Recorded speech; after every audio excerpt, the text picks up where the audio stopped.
Hello, welcome to Armadale Doors. My name is Philip Parker, and I just want to explain quickly what lead lighting is and how we cement and waterproof them. So this is a finished lead light panel. You can see it's nice and black, it's nice and dark, and basically what it is a finished panel ready to go. Now what happens is we start with a lead light panel that has got multiple pieces of glass. So there are pieces that rattle within the lead light piece. And it's mainly because there is a gap between the glass and the lead. So that gap needs to be filled with putty, which is a linseed oil based product that we need to make sure is soft and we can push it in easily into that space. The putty we use is basically glazing putty, but it's black, you can see here. But you don't want to be using normal white glazing putty, because when the lead light's polished black, the white putty will look terrible. So always go for black glazing putty. Your putty suppliers should be able to supply that for you with no problem. This is not a clean job, just me grabbing a couple of panels. As you can see by my hands, straight away I'm already black. So we already know that this is not a glamorous job. It is also a job that 90% of the population is overqualified for. It is a skill, however, that needs to be taught or learnt, and when you go into this putty room, it's always better not to have your good clothes on, and also be prepared that you're going to get a little bit dirty and dusty, so make sure you're wearing a mask at certain times, but basically this is what I require you to do. First thing I'm going to do is I'm going to put on some gloves. We need to grab the putty out of the putty drum. You don't need a lot of it. You just need a ball about so big. And now what we need to do is, at the moment that's a bit hard. We need to just soften that up a little bit so that we can put it into the lead light. We're going to turn on that power switch there. We've got a fan here which you can turn away if it gets too cold. And down here we've got a microwave. So the microwave, put it on for 1 minute.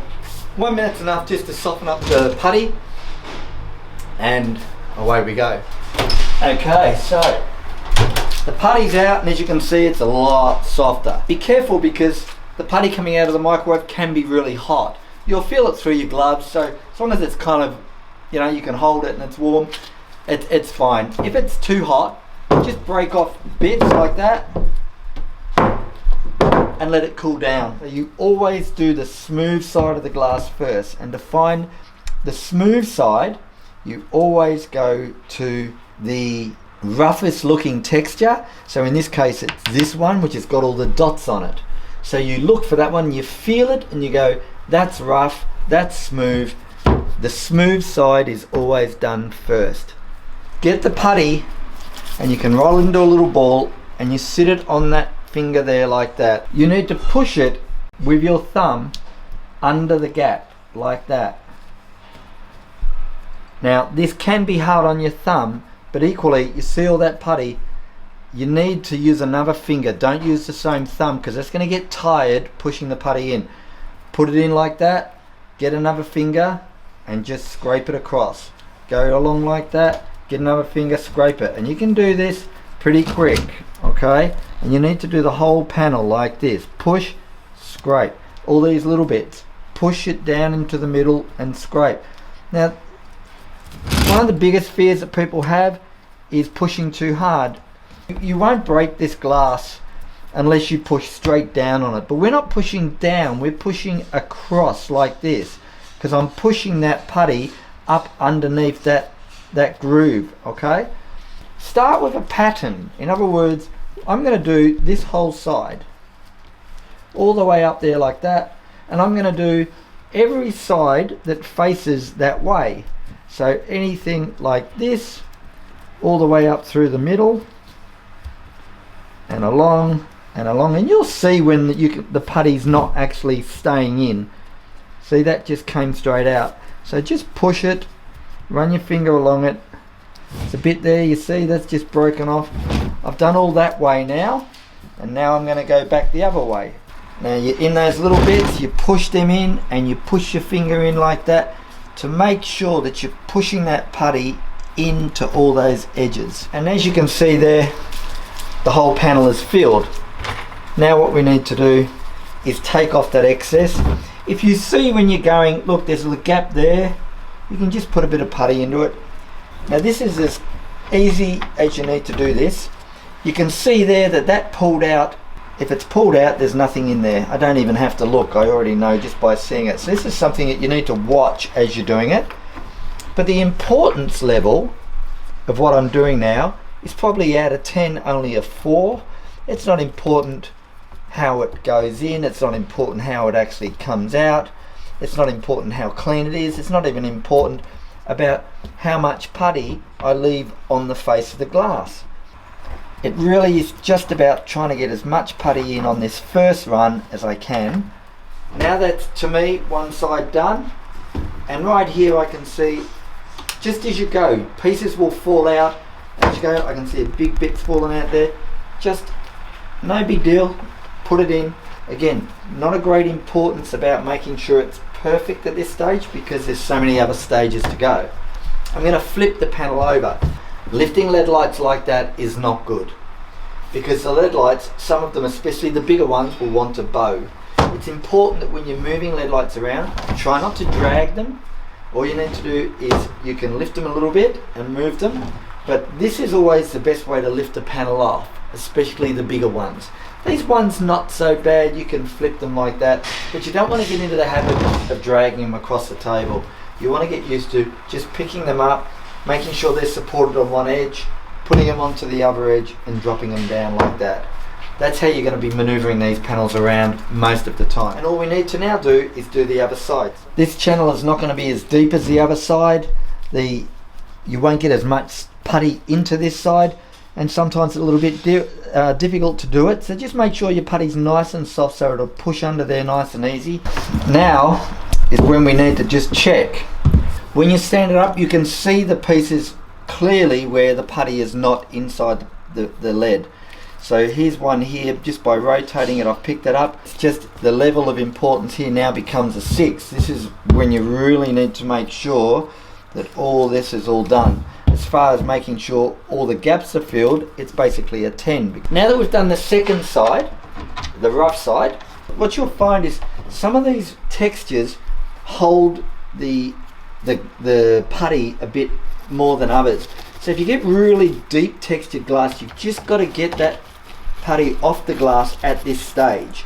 Okay, so just with the brush, just get into those bits where they're heavy textured and just make sure that there's no big lumps in there. There are bits of putty on that window, and what we want to do is try and smear that putty over the lead. I'm going to grab this buffer and I'm going to just buff the lead. My intention here is not about the glass, it's about making the lead, just smearing the putty that's already on that glass over the face of the lead to try and take away these bright solder joins. So all these are just a polishing brush.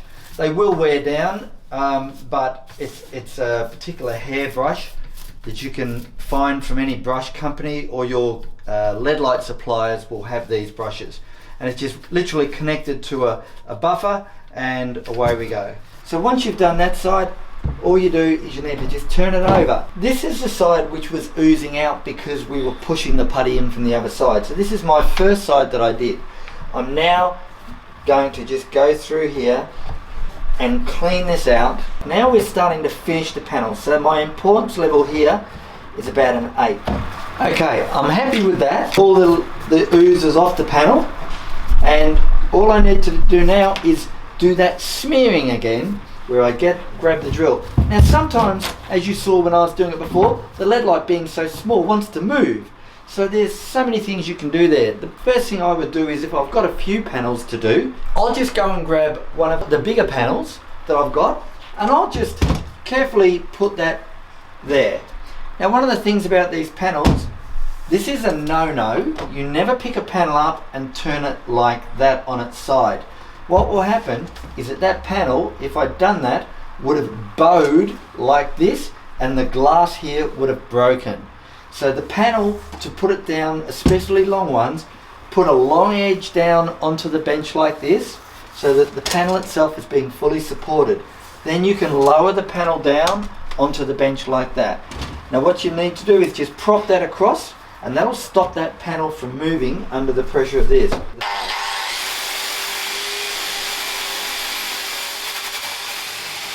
That process doesn't take long. We're not trying to clean the glass, we're just trying to smear the putty over the panel. Now this bucket has got a powder in it. So our powder is a mixture of black oxide powder and whiting powder. This we get from our Leadlight suppliers, and this we get from our hardware store or Bunnings. This is what bricklayers use for colouring their mortar when they're bricklaying. So again, it's just a powder, and I just use 50-50 of that, which makes up this powder. And it's better to use the black because the white powder, putting that onto a Leadlight is not really the best way to go, because it'll just turn all your putty white. So the powder is designed to absorb the moisture.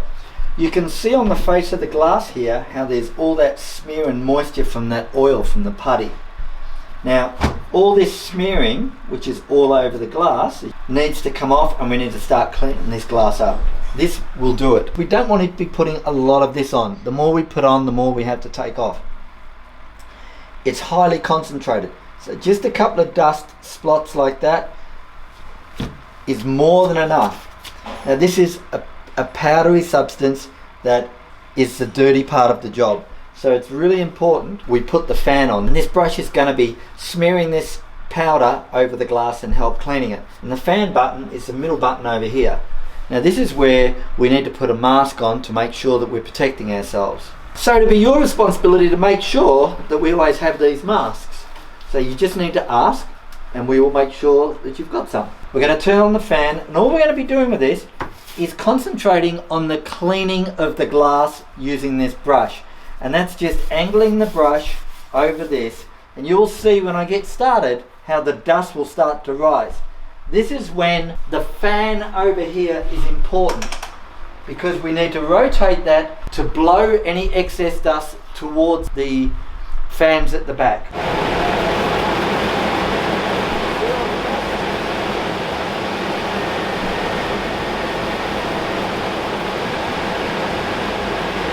So the important thing here is angling your brush slightly, just to get into those corners.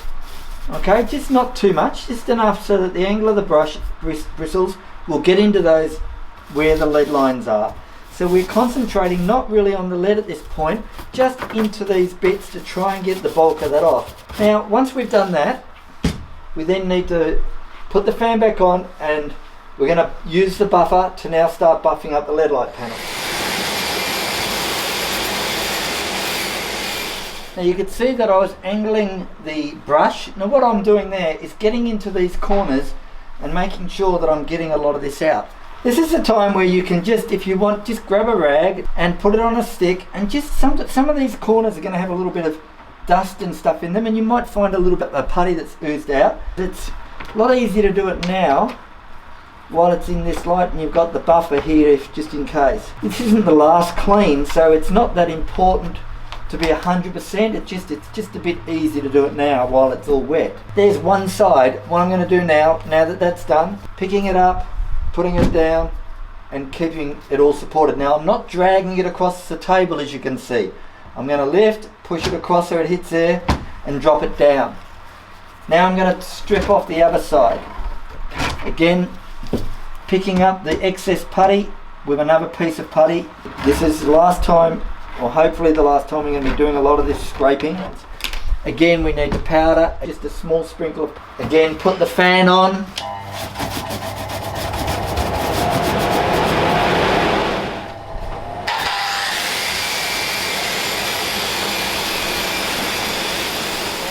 I want to sharpen up my stick, so I just use a razor blade just to get this nice and sharp into a point.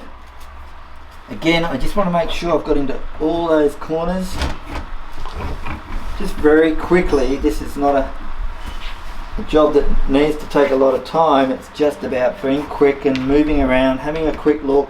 I've pretty much got that cleaned, and you sometimes get a bit of dust from the table or from doing something, so just give it a bit of a brush when it's up. get any excess dust off it. And this is where you can get in and you can see bits that have just oozed a little bit on the other side. The brush, you can just go across, turn the panel around. This was the first side, so you might get a bit of oozing. Just get any excess off there like that. And there's also little brushes that you can use. Just get the excess off. Once these are dry after 2 or 3 days, we'll need to go back into this and just double check and go over and dry and make sure it's clean. But the importance level here is about a 9, so it's important to get as much as you can out. The bigger panels you're going to find are going to be a lot harder because they're going to ooze a lot more, because when you pick them up they will bend a little bit, so you just got to be careful with that. But basically the smaller ones you can get pretty good. And there's a finished panel. Little marks like this, don't worry, we can get a lot of that later. You'll get used to how much you can leave on and how much you can't and how annoying it is. But basically that's the panel and that's ready to dry, and we've got plenty of room outside here where we take them out of here, and now you're ready for your next panel. The cleaning up we can do later and I'll show you, but basically you're just repeating the last process. The important thing here is to make sure that all the panel is filled with putty and there's no spaces. So I'm just looking down and making sure I'm getting no reflection where there's no putty. That's all I'm doing at this stage, is just having a good look. But at no stage am I laying the panel flat like this, especially with bigger panels. You don't want to be doing that. So you can see here where the lead light joint here is shiny, and it's possible that I could have slid it across the bench. So what you can do in situations like that is you don't have to repeat the whole process. There is a product which is on the market called Neil's Black Polish. Now some people use this to completely polish the lead light. I just use this for just popping onto areas like that. Just leave it for a second. What that will do is just allow you to polish up that last bit where our process has come off. A little bit of a buff and you can see that's gone back to polished again. No problem at all. Okay, so this polish, you can just grab it on site, grab one of these brushes, dab that on, and that will do the same job on site. So this product's available from your lead light supplier, and it's basically just called black paste polish. But basically that's it, and that's ready to be put away. Job done. Well done.